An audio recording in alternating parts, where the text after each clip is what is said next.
Welcome back to Nick Lenz's Comic Corner, classic, less known classics.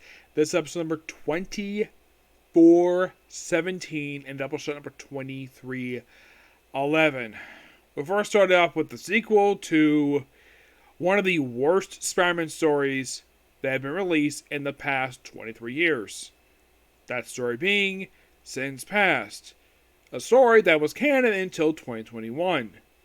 When Nick Spencer decided to basically retcon it and say, yeah, that story was a big fat lie. And, of course, he retconned something else. That was one of two JMS stories that he retconned. The other thing he retconned was, it was really in One More Day that Harry Osborn is alive somehow. And then it was explained that Mysterio faked his death at the events of Spectacular 200. And then it was revealed in the issue, nope. The whole time for the past 14 years. For 14 straight years, every time we've seen Harry pop up, it's been a clone the whole time. And he died, and then they killed off basically, well, we'll get to the characters in just a minute. Sins Remembered basically is the follow-up to that particular controversial storyline. You know, the storyline where apparently Norman Osborn decided to sleep with Gwen Stacy, to have 2 kids. And apparently the original plan was to have Peter be the parent of these 2 kids, but that was thrown out. And yeah, this is something that I do agree with the criticism of the story. Like, here's kind of the thing. Apparently, I don't know if JMS's idea or Joe Quesada did that really bad story. My guess was probably Joe Quesada. Where, like, they kept asking Peter, did you sleep with our mom when you were in college? And it's not that way stated. And here's kind of the thing. It has been stated multiple times that Gwen was the first person he slept with. First person ever in comics this week. He did with Eddie Brandt. But Gwen, yes. Yes, he did with Gwen. It's probably confirmed by a lot of writers. And that whole thing basically was stupid.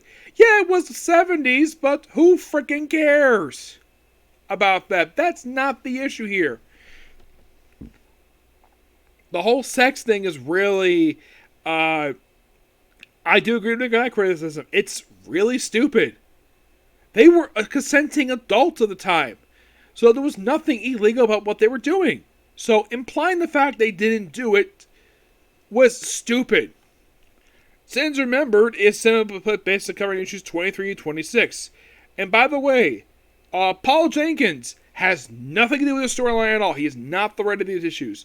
The writer is Sarah Sam Barnes.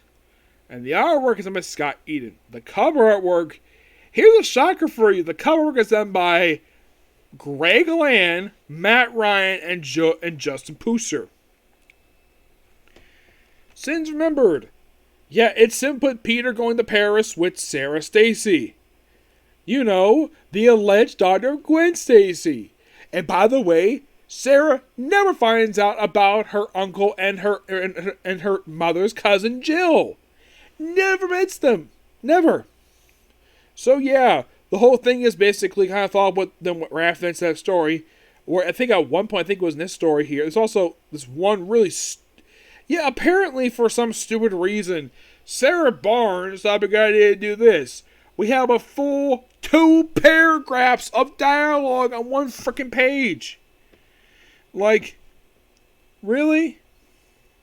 The best thing about this story is the artwork. It's okay, but it's not as controversial as Sins Past. Oh, good God, it's not as bad as that. Yeah, hanging out. Yeah, this just feels so creepy. Like, oh yeah, we have Peter hanging out with the daughter of his dead girlfriend. Yeah.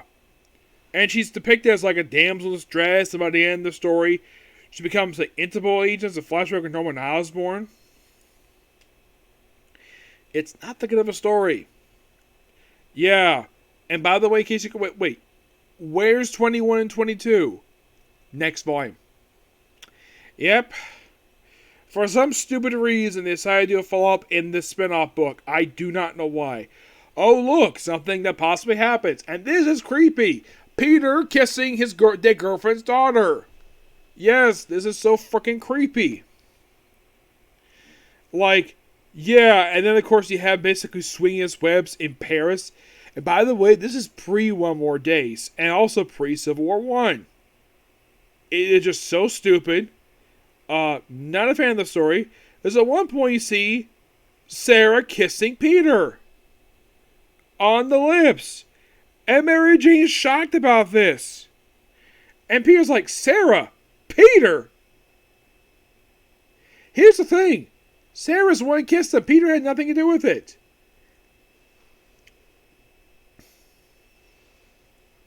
Yeah, and the fact he's like, I do appreciate the fact that Sam writes Peter in character. And at one point, for some stupid reason, I think this is somebody else. Oh, this is actually Gabe Stacy, Sarah's brother, being held hostage. And then he runs into Mary Jane Watson. Yeah, this storyline was not a good idea to do. And sadly put, right after the storyline wrapped up, Sarah was never seen again in comics. Well, not seen. By the way, this storyline, this awful story arc, was a follow-up to another really bad story arc. If you're really curious, though, when the heck this book came out,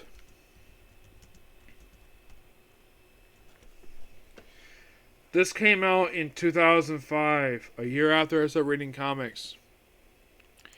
Yes, and her previous appearance was in that very story. So yeah, James has created this character. And then here's the stupid thing, though. After the story arc, she's never seen again until, for, oh my gosh, 14 freaking years. Where it's been a retcon here, where Nick Spencer retconned that the Kindred appeared in issue 24 of the previous volume Amazing Spider-Man. Yeah, that was Sarah Stacy. This was not confirmed until issue 74, killing her off in 2021. Yes. Yep, and this is when they kill off now Gabriel Stacy after the storyline. He does not, he does actually immediately, he does return after this, but it takes him 5 frickin' years. He does pop up after this in 2009, 4 years later, in a cameo, and then he appears in, the American Sun miniseries in 2010. Then he returned in Amazing Spider-Man Volume 5, Number 5. Which, by the way, I should point out, the issue came out 8 years after his previous appearance. Yes, 8 years. And,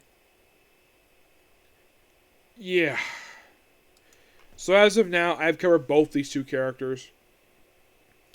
I'm going to give the artwork a 10. The story, I'm going to give that a 1. Because this storyline is bad. Really bad. It is a sequel to a storyline that everybody hated. And this, I think, unintentionally killed the book. Because, the following issue, it's the last one.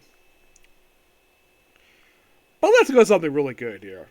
Let's go to Deadpool Classic Volume 6. Now you're probably thinking, why Deadpool Classic? Well, excuse me. I have figured, though, why not go Deadpool Classic, because I really want to continue reviewing Deadpool, so, the older stuff, because here's kind of the thing. Volumes 2 to the present, that's all done. So basically for Deadpool, I'm reviewing, not only the current stuff, I'm also doing the first volume, which is not much left to go, the Agent X series, and Cable and Deadpool. And that's it. Now this book in particular for Deadpool Classic, this collects Deadpool 34 to 45 and Black Panther Volume 2, Volume 3, number 23. It is written by Kristen Priest and Glenn Harding. Yep.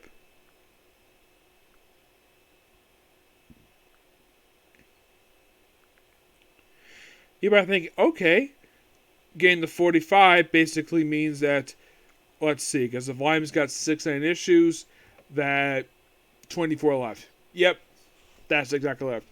24, mostly put, is just Deadpool just hanging out with a parrot. There's also a parody here of Iron Fist, Luke Cage. There's also a spoof of Moon Knight. Because the whole thing with Deadpool, he's a parody character. And the storyline is called Chapter X, Verse 1.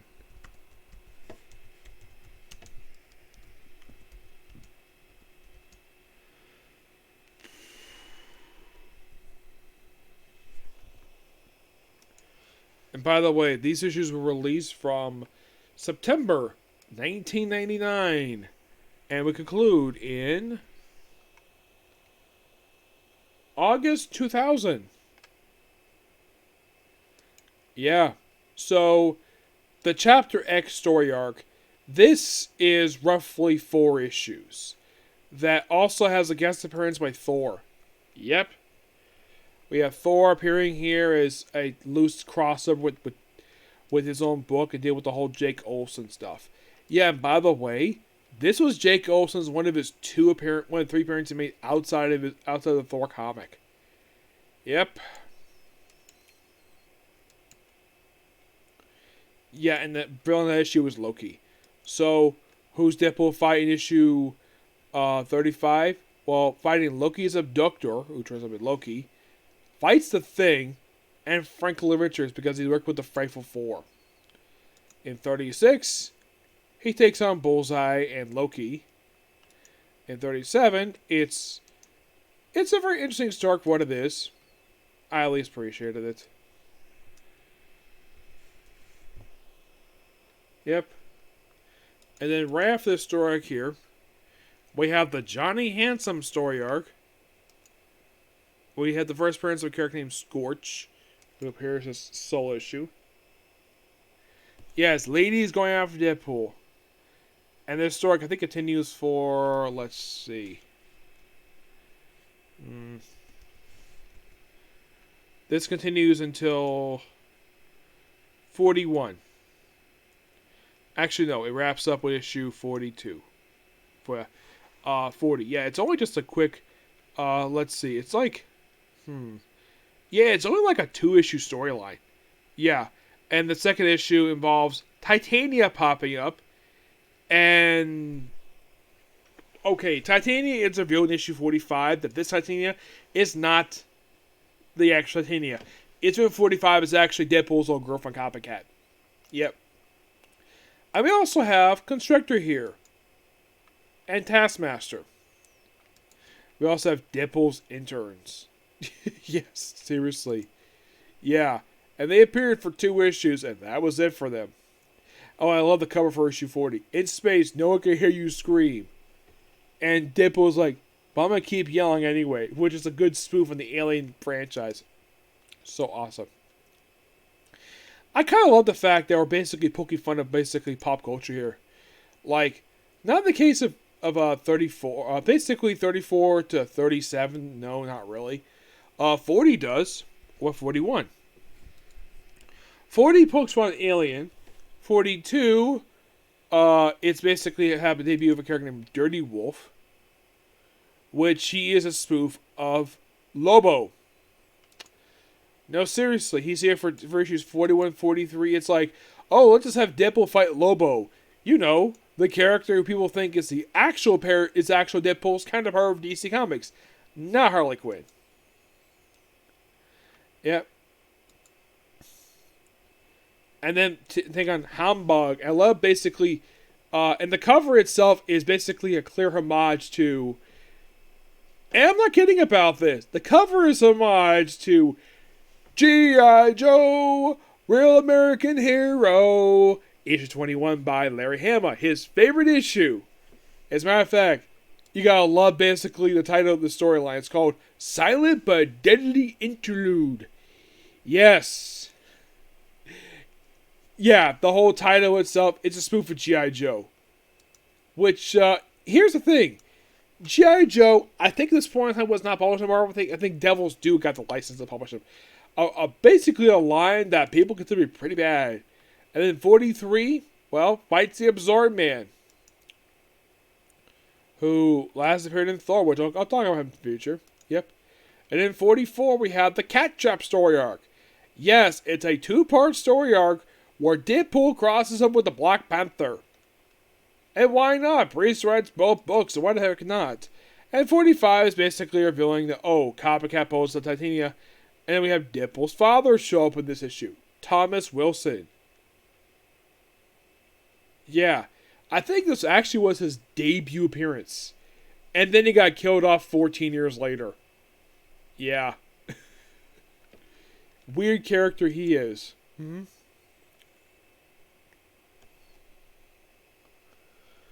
Yeah. But as far as I can tell with the book itself,